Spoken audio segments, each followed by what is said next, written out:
guys, Rob here again with McDojoLife. I'd just like to thank my sponsors real fast before we get started because, damn it, they pay me money and I like it. Thank you, Gold BJJ. Gold BJJ does online video tutorials, but they also have gear and stuff like that. I highly suggest you check them out. I'm a big fan of Dean Lister, and Dean Lister is one of the instructors over at Gold BJJ, so you'll learn a lot of leg lock stuff. Very high-level jiu-jitsu. I really love it. Also, I'd like to thank FightBackCBD. FightBackCBD is a CBD company, pretty standard. You know what that does. If you don't, you've been living under a rock. And then finally, I would definitely like to thank MMA Pack. They're a monthly subscription service who do like different, you know, shirts, wrist wraps, gloves, random stuff that comes in the mail every month. And it's pretty awesome. And it's a monthly subscription service. So I say go check them out. My guest today, who I had just left hanging while I was plugging my sponsors, is Karate by Jess himself, Jesse Enkamp. What's up, brother? Hello. Thank you so much for having me. Can I also thank a sponsor? Please. I would like to thank absolutely nobody. I sponsor my damn self. That's awesome. Not I, sir. Not I. Oh, let me take a sip of this delicious kill clip. Well, actually, I do have my own company T-shirt on, so I guess, you know, some kind. Hey, that's the best way to do it, man. That's the best way to do it. And, you know, I think that it's I really enjoy what you do. I think, in case anybody doesn't know, I'll do my best to describe what you do, and then hopefully you can describe what you do. But in my opinion, I think you're probably one of the few people who I would consider a modern-day historian in terms of karate. I think that you do a really fantastic job of taking karate and dissecting it to show people what it's really all about. I think that you do a wonderful, amazing job about how you present it. You always have such a pleasant demeanor. You know, you always seem to be happy as shit, man. Life is good. So I think that's great. Maybe you can try to describe what you do a little better. Well, yeah, I think that's the first time I've heard that explanation, but I think it's pretty spot on because I just love learning from history. And I think it's a shame if you don't, because there's so much when you look deeper into any martial art, not just karate. And quite often we're faced with contemporary assumption about what we're doing, which might not be aligned with the original purpose of the martial art that we practice. So, for example, in the case of karate, a lot of people start because they think it's a sport. And then they find out, no, it's actually supposed to be able to be used to defend your life, right? So they have to start thinking about other things. Well, this move doesn't work in self-defense. Okay, so they start digging deeper into the history and so on and so forth. And at the end of the day, what you find out is that it's a lot of self-discovery, not just discovering your martial art, because ultimately the path leads inward, right? And you got to start questioning what you're doing, why you're doing it, and so on. And so it becomes a vehicle for self-development and not just about fighting, punching, and kicking. And that's why I love this whole idea of exploring the martial art, not just widely, but also deeply. I agree. I think that it's important that people realize there's more to this than kicking and punching faces, you know, and choking people, if that's your preference. Right. There's more to it. It goes a little deeper, you know, like I personally, it changed my life. It really did. I know that's about as cliche as it comes, but, you know, I was picked on and bullied in school, and it gave me a path and a direction to feel safe. And I probably would have gone down a pretty negative path had it not been for an outlet. And I'm a true believer. Century Martial Arts Magazine did a cover story on me one time about like my bowling and stuff like that. And they actually came out and they did video interviews with everybody they did cover stories on. But when they did mine, they actually didn't publish it. It's the only one they didn't publish. Why? Yeah, well, because I have a theory. Like they didn't agree with. They were kind of trying to spoon feed me just a little bit of what to say, and I refused to say it the way they wanted. So they were just like, "All right, we're not going to publish it." But basically, I thought that, in my opinion, I was given the outlet of martial arts, and that was a great thing, right? But I truly am a believer that any outlet is a good outlet as long as it's in a positive manner. I could have picked music or football or baseball, right? But I didn't. I chose karate. And they wanted me so bad to say something other than that. Like they wanted me to sell martial arts. And I was like, I'm telling the truth. You know? You got integrity, obviously. And I actually believe the exact same thing. People love to say that martial arts is so special. It's the only thing that can get you enlightened or whatever. But I believe it's not what you do, but how you do it that makes all the difference. So you might as well just do baseball or basketball or swimming, but it all comes down to how you approach the art or the sport or any other exotic hobby you might have. We just happen to choose the martial art. Yeah. And so I always ask this question. It's probably one of my favorite questions because we all start for a reason. Nobody really starts martial arts just because it's like, you know what, man, fuck it, we'll just do that. Now, actually, I take that back. There's only one person I've ever been interviewed who had that answer. And that was, man, it's killing me. Hold on. Damn it. I'm gonna come back to that, but I'm gonna ask you a question real fast while I look up his name because I find this question important. What made you start martial arts? Why karate? So it's interesting. You could say that I didn't choose karate, but karate chose me. Because growing up, I just spent all of my time in my parents' martial arts school that they had already from before I was born, right? So it's always been a part of my life. And it was never like, oh, let's start an activity and then I picked karate. That didn't happen to me. It just like a fish in water doesn't notice the water surrounding it. I was constantly surrounded, not just by karate, but different martial arts because it was a martial arts center. Now, my parents started with karate, but then they expanded it basically to be able to pay the rent for the place, right? Because they didn't do martial arts to make money. They had to make money to do martial arts. They had the regular day jobs. My dad was a security guard. My mom worked at the hospital. And their passion was the martial arts. And that allowed me to have this privilege to live a martial arts life from the very first day. I mean, it's crazy that I've been doing this as a living my whole life. I've never had a regular job. I don't have a diploma or degree in anything. This is all I've ever done and known. And I realized what a privilege that is because at first I didn't really understand it. But as I started traveling, meeting other martial artists, I realized that this is not normal. This is not a life. So I actually embraced this philosophy of being a karate nerd rather than feeling weird, right? Because it was weird. Regular people don't spend their lives doing martial arts. And I was a little bit ashamed of that at first. I wanted to be normal. I wanted to have a degree and a job and be like my friends, right? But then I decided, like, to hell with that. I'm just going to be who I am and even call myself the karate nerd. Like, how That's a good handle. That's good. Is that? But that is who I am. And I just had to accept that. And ever since then, I've just been living with a smile on my face. Well, it shows, man. And just to go back, the person that I was talking about who just randomly one day was like, man, I'll just do that now, was Artem Lebov. Oh, really? Okay. Yeah, Isn't he doing like bare knuckle fighting? Now he does bare knuckle, but he's done everything, MMA and everything. But the funny thing is that in his particular case, just to go back to it, because I want to get back to yours too, but in his particular case, he actually did the opposite. He had a 9-to-5 job. He had a degree. He had a very well-paying job. I think he was in the finance industry or he was in real estate or something like that. And then one day he was walking past a sign for MMA and he goes, I think I'll do that. Quits everything and goes and does that for a living out of nowhere. That's so cool.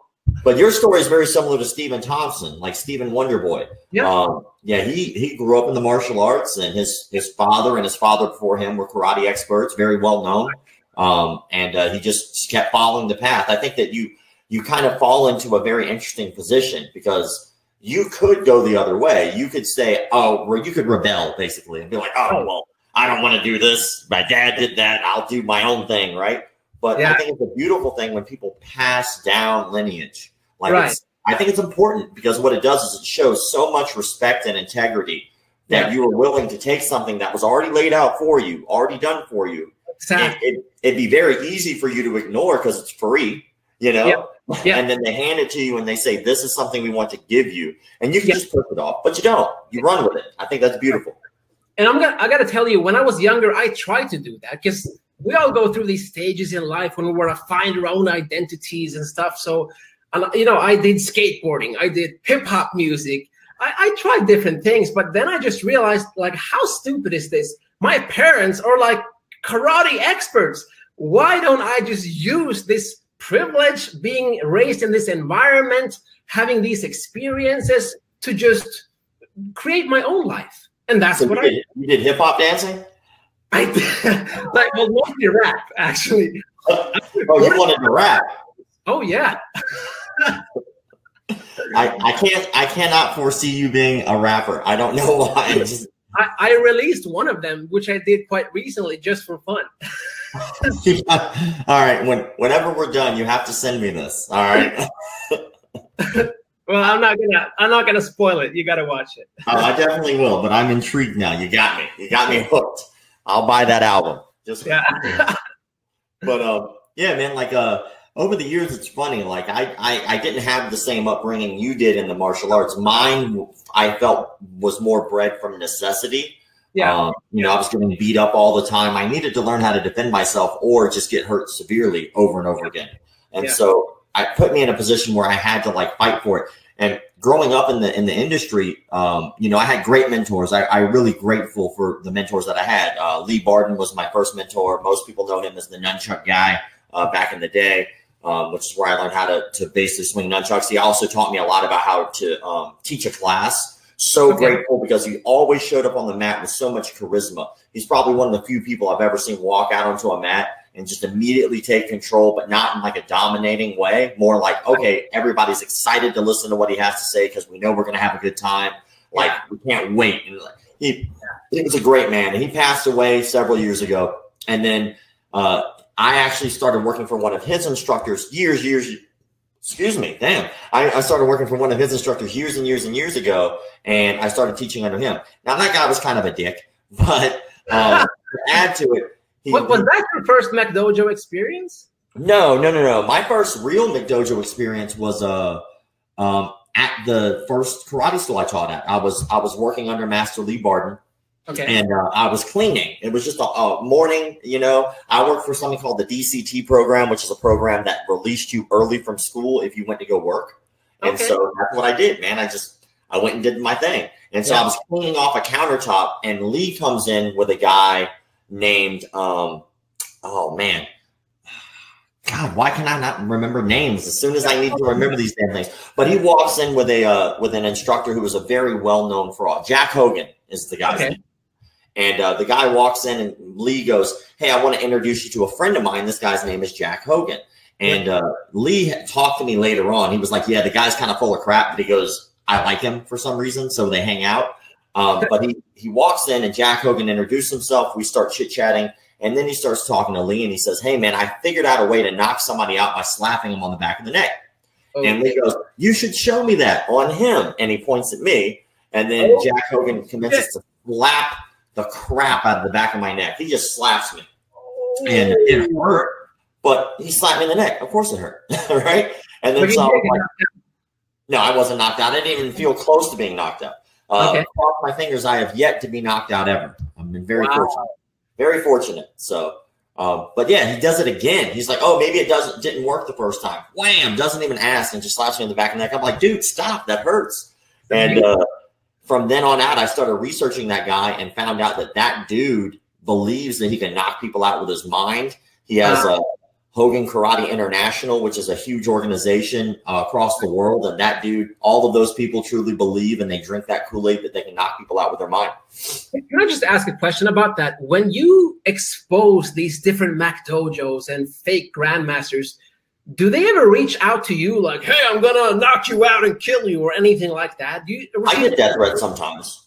You know, it's not usually from the masters. The masters are usually smarter than that because they know that I'm just going to use that as fuel. Yeah. They know I'm going to screenshot it. They know I'm going to use that, and it's going to make them look bad, right? But what does happen is there are people under them, like their students, their followers.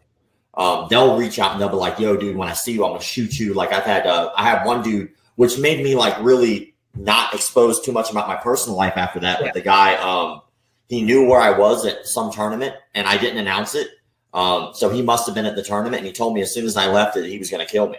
And so like, I just waited until I waited until everybody was gone, and I just hung out with the promoter, and I walked out there with them. And luckily there was nobody there, but still there's only so many death threats you can get before you start having to take them seriously, because you never know which one's going to click, you know, which one's going to be real. So I try to take my time and be, I guess you could say, a little bit more tactful in the way that I speak. And plus, I don't say anything that's not true. Right. So like or I'd be liable. I'd be sued by now, right? So all the stuff that I say about people is already published that they already published. All I'm doing is I'm just showing my audience that this thing exists. Yeah, and maybe then your audience can make their own judgment. You just present the info, right? And I truly believe, I mean, I do this 100%. I believe that what is and what is not legitimate is 100% up to the person's interpretation. Yeah, you know? It's in the eye of the beholder. Yeah, exactly. So, you know, I have 5 rules that I stick with, and then I don't try to stray away from those 5 rules. That's all there is to it, you know? Yeah, yeah. That's good to have kind of a framework. Exactly. So that way it doesn't have to do with my ego. Exactly. You know? That's eventually what happens. Yeah, yeah, you need that. And like, you know, one thing I'm actually very curious about, I got this question today from somebody who was doing a report in school. And the question was, do I think that traditional martial arts are dying out because of MMA? What do you think? Well, that's actually a pretty fun question. I mean, it's hard to say. I can only speak from the perspective of karate. And I think that it's actually a good thing because MMA kind of shows you what works and what doesn't work in the traditional martial arts. And people find that very fascinating. So it kind of, rather than giving you answers, it gives you even more questions. So you can start digging deeper into karate to find out what you might be able to use when it comes to MMA. You start speculating and fantasizing. So it just kind of helps you to think outside of the box. I don't think that it's a bad thing that people might switch from karate to MMA because MMA is probably what they should have been doing in the first place in that case. So I actually think it's just good in all manners. I mean, in all ways. Yeah. Yeah, it's interesting. I think that MMA gives a platform to martial arts, right? And if not every martial art is going to be a martial art for, obviously there's a martial arts is 2 different words, right? You have the martial part, right, of war, and then you have the arts part, which is a little bit more of the creative side and how you can make it something beautiful. And then when you look at like martial arts together, like how much martial and how much art is in there depends on whether or not it's going to be a combat effective sport, you know? Like for instance, like I like acrobatic kicking. Okay. Love it. Yeah. I love the way the taekwondo is taking that. See you with the nunchucks. Well, and you know, which we'll get to that. I actually have a theory. Like you came out with a video about nunchucks, and I wanted to talk with you about that. But you know, like with nunchucks, right? For instance, that's a great example. We'll just go with that, right? With nunchucks, like I'm never going to use that as a practical weapon. No. I'm not. There's, you know, anything can be a weapon, but there's a difference between a weapon and a practical weapon. A pencil is a weapon. It can be a weapon. It is a practical weapon because I might be in a position where I might have to defend myself with that weapon. It's practical, right? Oh, it's a weapon of necessity, but I can use it. Same thing with a gun. A gun is a practical firearm, or it's a practical weapon because it is a commonly used weapon. Yeah. Nunchucks is not a practical weapon because I'm not going to be ever in a situation, and most likely 9 times out of 10, where I go, hold on, don't mug me, and I pull out my nunchucks. Right. You know, and then a lot of states, they're still illegal. They're illegal still in some states. Yeah, but just that being said, there are a lot of things in your environment, let's say my jacket or my bag or my belt, that share the same attributes as a nunchuck. So they could be used with the same principles if you know how. Yeah, and my theory is that I think that if you start off learning a weapon such as so difficult as a pair of nunchucks, that everything else becomes easy. Filipino martial arts, right? You learn weapons first, and then you learn how to fight with your hands. So, but it's very interesting because there was one thing I didn't agree with you on, and I think this is going to be one thing. There was one thing, right? So, well, actually 2. There was 2 things I didn't agree with you on, but one is minor. All right. So, one, you talked about the position in which you hold the weapon. Yep. And so you talk about holding the weapon at the bottom, so that way you can use it for the reach. Now, this is kind of subjective to the range in which you're using the weapon. So for a longer range issue, yes, I'd hold it at the bottom. But as we encroach and we get closer and closer, it actually behooves me to hold it in a different position because of the closeness in which we are to the other person. So like a whip, for instance, is the best example. When someone's holding a whip, the danger is at the end of the whip. The danger is not at the hand. Exactly. So if I was trying to whip you when you're like right on top of me, it's not going to be an effective weapon. So I have to hold the weapon differently as to make up for the distance, if that makes sense. So that was one thing. Yeah. So, am I supposed to say? I don't know. I just didn't know if you thought differently, or I wasn't sure. What no, the whole idea is that you want to maximize the reach and therefore the impact and power of the weapon. So you want to hold it at the end to make it as long as possible to extend it and inflict maximum damage. Yeah. But of course, if your opponent comes within that range, then you will have to adapt or adjust. The best thing I think would be to use your feet to move away, because you want to keep your opponent, you know, at the end of your weapon. But then if you need to adjust the weapon to be able to still effectively use it, then of course, adaptability is a key for any kind of survival. Right? All right, cool. So we agree. I like that. All right, cool. You're making this easy for me. All right. And then the other thing was you had some type of a quote, and I'm obviously going to misquote you a little bit because my memory is utter crap. Yeah. But you talked about the flashiness of it is fairly useless. And over the years, I actually felt the same way until the last 6 years of my life. Okay. So I started doing jiu-jitsu 9 years ago. And doing gi jiu-jitsu really takes a number on your fingers. I mean, it's rough. You're constantly breaking grips. You're trying to catch yourself and your fingers are getting rolled over. So it's rough on your hands. I hadn't really picked up a pair of nunchucks in forever, right? And then 6 years ago, roughly around the time I started doing this page, 6 years ago, I started playing with them again.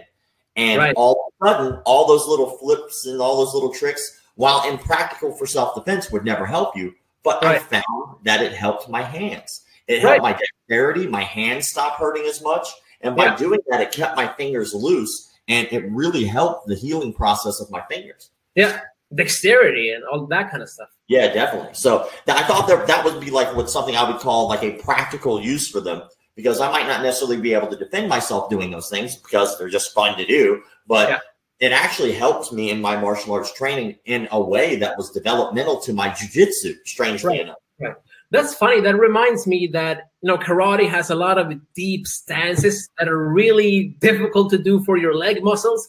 And people are, that's not practical in a real fight. You're not going to drop down to a horse stance or whatever. But other people say that, well, let's just use for training your legs. So it has some kind of benefit, even though it might not be correlated with what people think it's supposed to be used for. So that just reminded me about that. Well, I think that martial arts is like a bunch of puzzle pieces. You know, and I think whenever you learn one martial art, it's like you build the frame of the puzzle. Okay. Right? But you still have to fill in all these other pieces, and all of those other pieces are built of other martial arts, and they all connect somehow, right? So, for instance, I've heard the horse stance argument before, right? Horse stance is ridiculous. Why the hell would you do that? Other than strength training for your legs, which is BS, in my opinion. Say that again. Look, if you want strong legs, do some squats, bro. Go to the gym. I mean, why would you waste your time with an isometric body weight exercise? You know, I mean, there is no adaptability because you don't increase the resistance. Sure, you could stand longer, like 30 minutes or 1 hour, but there are way more better exercises where you get better bang for the buck, like squats, deadlifts, kettlebell swings. Those will have more functional carryover to dynamic strength, so you can actually use that strength. Because isometric strength is specific to the angle of the joint. If you want to be good at horse stance, do horse stance. If you want to have strong legs, don't do horse stance. Well, I think that's where the puzzle pieces connect, which is like my favorite part of like learning all of these different arts, right? Is if you were going to belly to back suplex someone, right? You're not going to do it with your feet together. You're going to spread your feet out. You're going to bend your knees, and you're going to squat down to get low and pick someone up. Yeah. That looks oddly familiar. Almost like a horse stance. Well, you know, my brother is a professional MMA fighter, right? He was in the UFC, now he's in Bellator. And whenever I see the photos from his fights, these snapshots of different sequences when he's in motion, I see a karate stance. Oh, that's a cat stance. That's a front stance. That's a back stance. But when you take them out of context, they look outdated, impractical, and like artsy-fartsy, right? But truth is, they are transitions. They're not meant to be static, but dynamic. Actually, it's interesting. Somebody's chiming in here. I want to just toss it up on the screen so our heads may disappear. So just okay, go ahead. There we go. All right, so I'll read the top because it's not appearing on the thing because it's a very long thing, but it says, I have a lot of respect for anyone who commits themselves to a martial art. Having said that, I think these conversations need to happen. Too many martial arts have shown to be ineffective outside their historical context, and as such should only be studied for recreation or historical interests. If you want to actually defend yourself, I have yet to see anyone proven as effective as what I consider to be the 5 real martial arts. His list are of wrestling, boxing, judo, Muay Thai and kickboxing he puts together, Brazilian Jiu-Jitsu. Those are his 5. He says everything else is inefficient if your aim is to legitimately defend another human being from being in unarmed combat, but much respect to both sides. So that is a very interesting thing. I have to like get rid of that. Usually I leave them up on the screen while we talk about them, but it's like the entire screen. So what are your thoughts on his 5? That was a really good comment. It is well thought out and it resonates with me. I agree with that comment. Oh, wow. Okay. Yep. But here's the thing. You expect me to defend karate, I guess, at this point? But martial arts is not a religion, and your martial art doesn't have to be defended against other martial arts. Different strokes for different folks. I say we're all on a mountain, and there is only one moon to be seen when you're at the top, although there are different paths that can take you to the top, right? These are different kinds or styles of martial arts. And sometimes the best way to see your own mountain is to climb the mountain next to yours, which is why cross-training is such a good idea. And this list with these 5 martial arts will definitely make you super well-rounded and complete. And when you put them together, well, you got basically MMA, right? And funnily enough, old school karate, in my opinion, is the original MMA. The current state of karate, modern karate, the stuff you see in the Olympics or in any kind of sporting organization, is a watered down, limited version due to a lot of political reasons. It was changed to conform to the Japanese imperialist ideology back in the days. It was not for defeating an opponent like this list of 5 martial arts is supposed to help you do. It was for other reasons, cultural, political, to support Japan's growing war machine. But originally, back in the days, the whole idea behind karate was self-defense, which is non-consensual fighting. This list was consensual fighting, and that is different because self-defense is what you use when you don't want to fight, but you have to. While that list is for mano-a-mano combat. Let's fight, let's do this thing right here. Still, many of those martial arts on that list contain techniques that are almost identical to what you will find when you look back in the history of karate. When I do some of my videos teaching techniques that are more old school, that a lot of people don't know today, I get comments like, hey, that's wrestling. No, that's judo. No, that's Muay Thai. No, all of this is karate because at the end of the day, we have 2 arms, 2 legs, 1 head, and there are only so many ways that our limbs can bend and break and punch and kick. So because we're all human beings, right? And that is the same tool that we all share, the human body. And its anatomical strengths and weaknesses don't care what label you put on your martial art. That's interesting. It's funny because drop the mic. It's funny because I actually disagree with this list, but I disagree with it because so I do agree that all of these martial arts are highly effective, right? But one thing that's very important to remember is whenever you're trying to prove effectiveness, there's one major thing missing off this list, major thing in which I think should be added. Maybe add one more, add a number 6, right? And here's why. Sure. I mean, the list goes on, right? Say that again. The list goes on. I mean, I believe it goes on. And I believe that there are 5 ranges of combat. A lot of people teach 4 ranges of combat, but there are 5 ranges of combat. I'm interested. One is projectiles, right? If we're in a war, right? The very first thing we're going to do, even now, is we're going to drop bombs on your country. We're going to drop bombs on a location. That's the projectile. That's the distance fighting we're going to do. If I do that in one-on-one combat, that would be I'm throwing something at you. I'm pulling a firearm out, trying to shoot you, bow and arrow if I'm in a really terrible position, right? But still, that's a range of combat, which is actually missing from this list. Yeah. And then when we get closer, we deal with what's called kicking range, right? This is a lot more of JKD concepts, but it's still kind of true. You're close enough to kick somebody, but you're not necessarily close enough to punch them because our legs are just naturally a little longer than our arms. So that's where you need to learn things like Taekwondo, karate. You need to learn how to use Muay Thai is also on the list, which I think is great. Kickboxing. You need to learn Sabat. I could keep going all day, but you need to learn how to kick efficiently.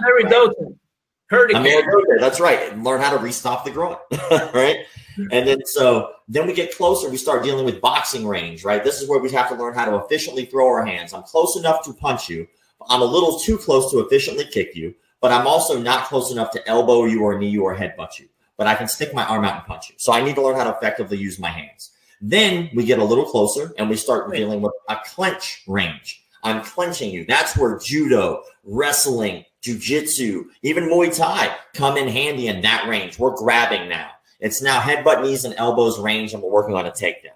And then finally, grappling. We've gone to the ground. Now what do we do, right? And knowing how to do that with like sambo, jiu-jitsu, judo, or wrestling, any of those arts would teach you how to be positionally dominant. Now, are all of those things labeled? Yeah, sure. But it's still missing one very important key component, which you can add to any one of those ranges. You have to know a weapon. You have to understand what to do when a weapon comes into play to any of these ranges, right? So if I'm an efficient wrestler versus another efficient wrestler who has a weapon, and he's used to training with it, the one with the weapon will probably win. No matter how good your wrestling is, he probably wins. But if you're aware and you have a weapon yourself, now you've evened things out. So I think that those are the only two things missing on this list, is the fact that all of these arts are advancements in ranges. It's not necessarily wrestling. I could also say sambo. I can also, interchange that with any type of catch as catch can. The list goes on. But like you said, you only have 2 arms, 2 legs, So anyway, that's my opinion. Yeah, well, I agree. And the thing is, going back to my mountain metaphor, when you're standing at the bottom of that mountain, all these different paths look so distant from each other. As a beginner, judo looks so different compared to Muay Thai, for example, right? Mm-hmm. That makes sense on the surface.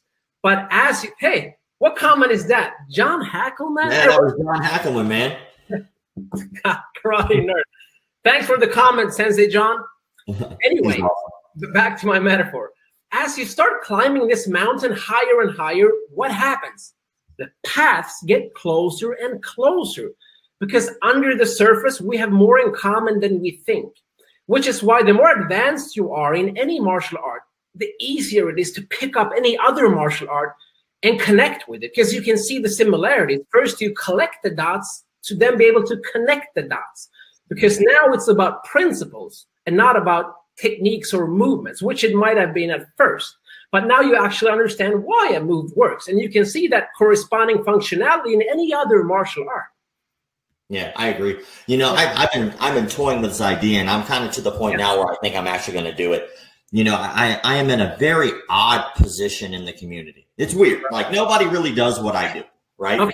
Yeah. There is a regulating body to the martial arts. It does not exist. There is not one entity that covers all martial arts to keep it in check in any way, which is strange. Isn't that strange? Isn't it a little weird? Yeah, and I think it's due to a lot of politics. People want the power and ego, and they don't want to give that away to somebody else, right? Yeah. Everybody has their own organization. But you would figure that at the higher echelons of people that I've been able to interview, you would figure I wouldn't be able to get such an eclectic group of people to come on the show. Like, you're a karate expert, right? John Hackelman is like kind of the bridge a little bit, right? Because he's Hawaiian Kempo, right? But he also is an MMA trainer, right? And so awesome one at that. And then you have, guys like Rory McDonald, who are like straight up just MMA legends, right? But one thing I've noticed is that all of the people on the show in their own rights are masters. They really are, like, in their own right, and what they do in their art and their craft, they are working towards mastering it. And to me, being a master isn't necessarily the title. It's the act of doing. It's the act of pushing. yeah, the act of going after it every day, working hard at it to become good at it, not because you want the title, but because you genuinely want to get better at it. And so I get these beautiful nuggets of like comments, and like you just had an amazing analogy, right? You just said something that clicked on me, right? It's you have to collect the dots before you can connect the dots. I've never heard that shit in my life. That's what you're in a unique position to do with your experience and your perception as you interview these different people from different martial arts. You can start connecting those dots. Well, I would hope that the idea and the concept is that we might not all agree on something, but we can all agree on what we disagree on, right? So like, I might necessarily agree with like little techniques, right? Like, okay, well, you moved your hand here, I've moved my hand here. Well, that's attribute. That's how you would do it. That's fine. Right. There's nothing wrong with that. But we can all agree that, I don't know, maybe there shouldn't be pedophiles in the martial arts, right? And so but the thing that's why it is a martial art and not a martial science or anything like that. Because if I have a room with 50 people and I show them a flower, and I ask them to paint this flower, I will get 50 different flowers painted, but I show them all the exact same flower. Why didn't I get 50 identical flowers painted? Because it's an art. It is individual. So I think that's what you're talking about. Yeah, I think it's a beautiful thing, but I think I'm going to make a book out of all these, honestly. Like, yes. So what I'm saying is we're always going to agree to disagree because it is an art. Otherwise, it wouldn't be. Yeah, and that's the beauty of it. That's the great about it. Everybody starts martial arts for something different. And I think they stay with martial arts for something different. For instance, there are people who start martial arts because they want to lose weight. There are people who start martial arts because they want friends. Some people need a mentor. Some people need the exercise. Everybody's different, right? But we all stay for a different reason than usually when we started. Once you lose the weight, why do you keep going? Is it to keep the weight off? Probably not. It's probably because you found something else to keep you going. So why do you think most people start, and why do you think most people stay in the martial arts? Well, I mean, there are as many reasons as there are people. What I believe is that martial arts is a highly individual journey, and other people don't even have to understand it. And many times they won't, because it's still a little bit taboo in some places to do martial arts, depending on where you come from. Maybe you're not supposed to do martial arts, right? But I mean, as long as you know why you're starting and then realize if or when that shifts. So you got to have that self-awareness, because you might start because it's a great way to get in shape or just an exotic hobby or whatever. But in many cases, if you continue, it's because you found something deeper, which might have been what you were really after in the first place. You just didn't know it. So, so it became conscious rather than being unconscious. Yeah, it's very, they say the average, still, this is holding up, so the numbers haven't really wavered any. The average martial artist stays for a year. 1 year. And then they disappear and they never do it again. Why do you think that is? Because they were never a martial artist to begin with. They thought they were, or maybe they wanted to be. Okay, that's okay. Please, that's a very interesting theory, because I've never thought of it that way. So people say that martial arts is for everyone. It could be, but it doesn't necessarily have to be. If somebody steps into my dojo and they want to be a black belt or whatever, but it's not for them, I'm not going to try to force them to stay. Unless I'm a McDojo and I want the money, right? Which you know all about, right? Oh, definitely. And it has nothing to do with martial arts requires extraordinary commitment and dedication because we're special. It has nothing to do with that, but we're all different. What works for me might not work for you. Then I will happily send that student to another activity. I just think you should do what makes you happy. I think that's a right on the head. I think that's how it should be. It was very interesting. Like, I had a conversation with a gentleman who teaches a Kyoshu Jitsu. Now, Kyoshu Jitsu is pressure point techniques, right? And so the whole thing is very contrived, but I try to give them the benefit of the doubt in some way. Good. Now, what I've noticed is most martial arts have a means to an end. Right. So wrestling, right? The means to an end is I'm going to get into a dominant position by physically taking you down and then finishing the fight by whatever means necessary, but pinning you or whatever, right? Wrestling, catch as catch can. I get to a dominant position to punch you in the face. But and then like jiu-jitsu, right? I start in a position, I move to a better position, I get to a dominant position, then I submit you. I make you quit, right?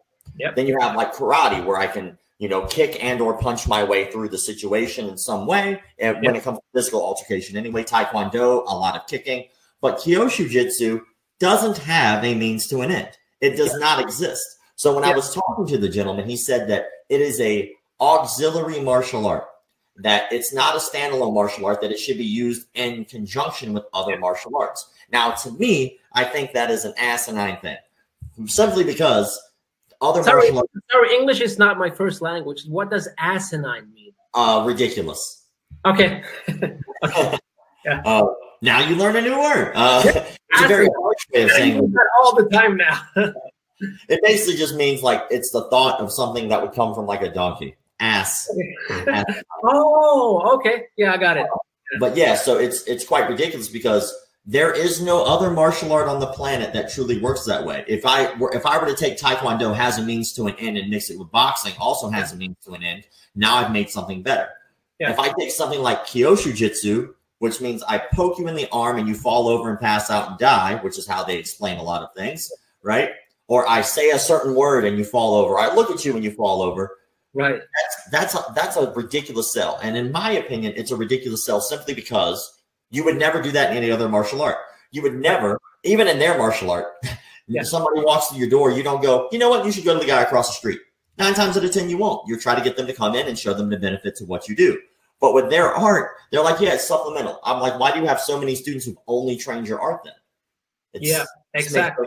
So what are your thoughts on, what would you think a supplementary, like a auxiliary martial art would be? My understanding of Kyosho Jitsu is that it is a small part of, for example, what's included in karate. A lot of the old, especially Asian traditional martial arts, had a specific body of knowledge when it came to what parts of the anatomical structure you would want to attack because they were inherently weaker than other parts of your body. This is natural. Everyone understands this. It hurts more to kick somebody or punch them in the eye than on the chest, maybe. Makes sense, right? There are different parts of the body that are not as strong to withstand impact. So what a lot of people now have done is they have extracted this highly specific, isolated part of many traditional Oriental Asian martial arts and made it into its own complete martial art, which it was never intended to be, right? It was just a part of a larger body of work in different martial arts. Kung Fu, karate, jujutsu even had a lot of pressure points. Kung Fu, I already mentioned Kung Fu. Anyway, so in that sense, you are right. It is not its own martial art, but people are desperately trying to force a square peg into a round hole, which is what you are exposing with your comments. But these people are then trying to make up their own explanation, maybe adding other stuff to kind of make it a complete martial art. But in reality, looking at history, it has never been and maybe shouldn't be its own martial art. It's just a small part of many other martial arts.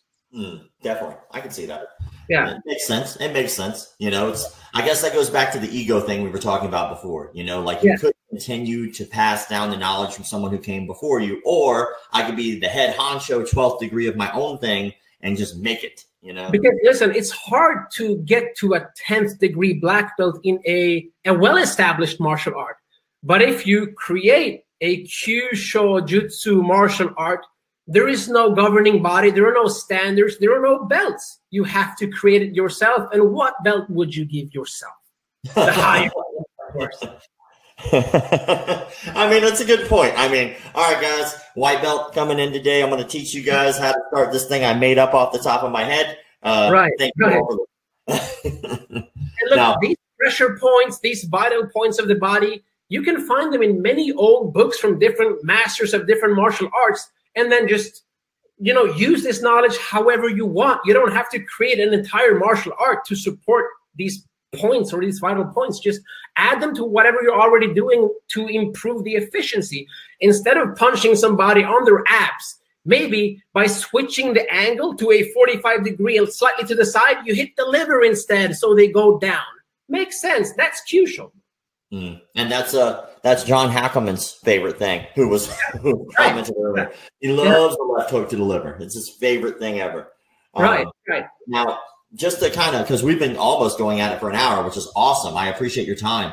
You know what? My girlfriend is going to choke me out if I don't go make dinner soon. So we're going to. Yeah, I'm going to wrap it up for you. So pretty simple. I just have 2 more questions. They're really, really simple. One is the one that is my favorite, and I always save it for the last. I love stories from the dojo. I like stories that only you would probably know about, or maybe 3 or 4 people who happen to be in the dojo at that time. You know, stories that most people probably hadn't heard, and you had to be there in order to see it or know it. And it could be funny. It could be interesting. It could be something that was very unique, but something that happened in your martial arts training that stands out to you that happened while you were training or while you were at a dojo. Quite honestly, I'm going to have to disappoint you on this one. I don't really have any good story. What? No. Yeah, I'm not kidding, because the thing is, I'm really bad at living in the past. If you know what I mean. I don't dwell on things that happen. I don't entertain any, you know, embarrassing moments or ideas of stuff in the past at all. It's weird. I just let it go when I keep moving. So I'm sure a lot of weird, funny, entertaining stuff has happened that is probably very embarrassing for me, but I don't remember it as well as other people do. So you would have to ask somebody who's trained with me, and I'm sure they can tell you a lot of stories. Okay, definitely. That's fair enough. I figured, you know, at least I figured at least, you know, your brother's in the UFC or was in the UFC. I figured something would have stuck out to you by now. But like, yeah, I can tell you all about how kids poop on the floor in my dojo when I teach classes. It's just the same stuff as any other martial arts school, I guess. Yeah. I had a kid poop on my leg one time during a class. So, yeah, that happened. That's pretty gross. It was his free trial. And he came in and he wasn't listening. And I tried to help him move him back over to his parents so they could talk to him. And he refused and wrapped his arms around my leg and like sat on my foot and wrapped around my leg. So he was like 6. So I just started walking towards his parents with him on my leg. And then all of a sudden I felt something warm and I looked down and I was like, oh, he peed himself. And then I looked and his white gi that he had borrowed was completely brown in the pants.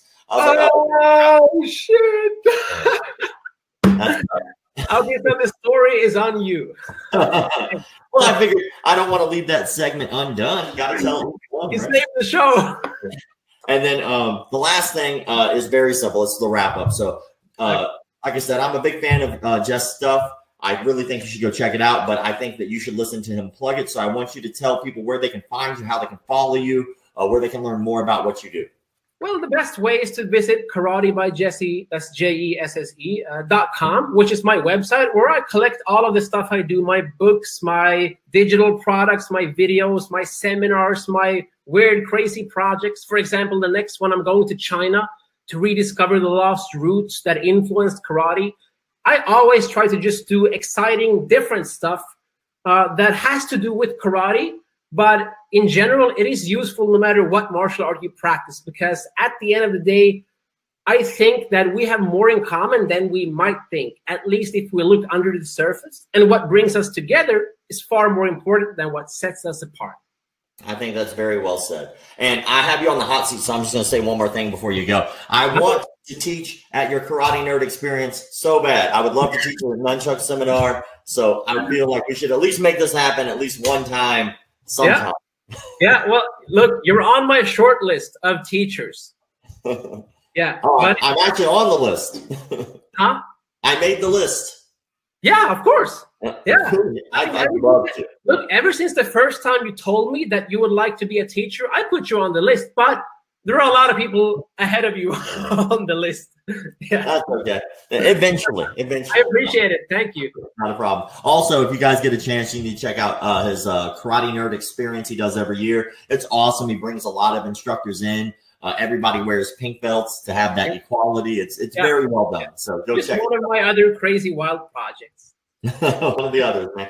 All right, dude. Well, thank you so much for your time. Thank you for hopping on the show. I hope you have a great day. And Thank you. that's a wrap. It was my absolute pleasure. I'm so honored to have been here. I hope we can speak again in the future.